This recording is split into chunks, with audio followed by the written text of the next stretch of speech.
All right, what I want to talk to you about today is 3 success principles that I believe people need to have in our business in order to be successful with our company. You know, I travel around a lot. I go to different offices. I meet with people from all walks of life.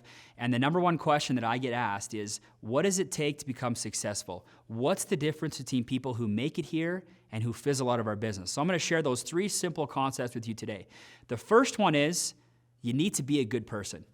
If you come into this business as a good person, congratulations. Typically, if you're not a good person, you're going to get weeded out real quick. But if you come into this business and you're a good person and you have a willingness to grow, then I believe you can become successful here. What does that mean? That means that when I came in, I was a chef. I'd been working at a restaurant for 9 years. I came in with a certain level of who I was and what I was about. But I made a commitment that I was going to become better. And as you become better, you start to attract better types of people. So you need to be a good person and have a commitment to become better.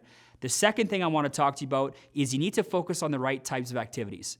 Now, you know as well as I do, there's a lot of activities that we do throughout the day that aren't going to pay our bills, such as checking emails, hanging out in the office, maybe playing a game of ping pong. I mean, who knows? You might be building camaraderie, building those relationships with teammates, but those aren't necessarily going to lead you to a recruit or a sale. What I'm talking about is making a contact, making a phone call, sitting down with somebody, doing a recruiting presentation or a client presentation. Those are the right types of activity, and those are the things it's going to take to move your business forward. The third thing is you need to give it enough time. Jeff Olson writes a book called The Slight Edge, and it's one of the books that we talk about a lot. He talks about you're either on the success curve or you're on the failure curve. An apple a day versus a donut a day, after day 1 or 2, you're not going to notice a big difference. But if I was eating a donut a day and you were eating an apple, after a year or 2, you'd really be able to see it that I was on the failure curve. Our business is no different. You need to give this thing enough time to see your efforts compound. Most people quit just before they see some success, just before things turn around, just before they get things going.